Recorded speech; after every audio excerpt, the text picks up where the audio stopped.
Alright, it says function f can be graphed in the xy plane by translating function g down 3 units. Okay, I guess what they're trying to say is you have two functions g and f. Let's say if this is the xy plane. Sorry, my bad.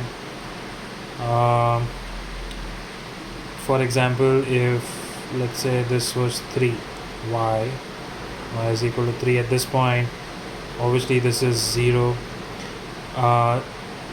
So if a function goes like let's say it's a line like this, then I'm guessing the other function, it can be graphed by translating unit function g down 3 units. Most likely then it is a parallel function, or a function that results in either a parallel line or a so this is, since this obviously looks like a quadratic equation, the two what do you say, the quadratic line, if that is the case, is also parallel to each other. So one way of representing it is that this is one set of solution where the difference is 3, right? But essentially they are parallel to each other.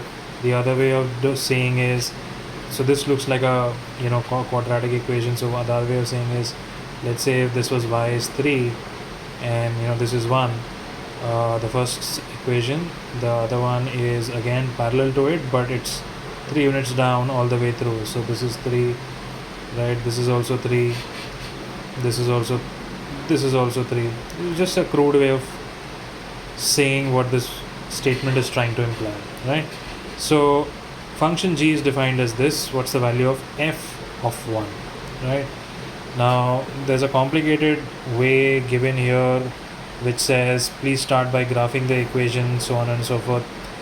I don't think that's required. There's a much simpler way of doing this. If you have to look for f of 1, right? Now let's take this one for example. Here at this point x is 0, right? So similarly here as well x is 0, but the value of this other function is 3, right? So essentially it's like 3 downs over here. So this is g of x, and this is f of x, 3 units down. So similarly, when x is 1 and this is g, and you want to find out the value of x, you want to find out the value of f, then you should just find out what is the value of g of 1 and then just subtract 3, right? So if g of x is provided as this, let me just figure out what is g of 1. It's equal to minus 2 plus 4 minus 1 plus 2, right? So these two cancel. G of 1 is 3.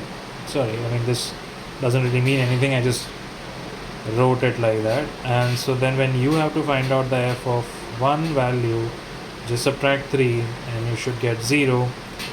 The correct answer is 0. So it's a much simpler way of doing it, rather than going about like graphing something and then figuring out from there.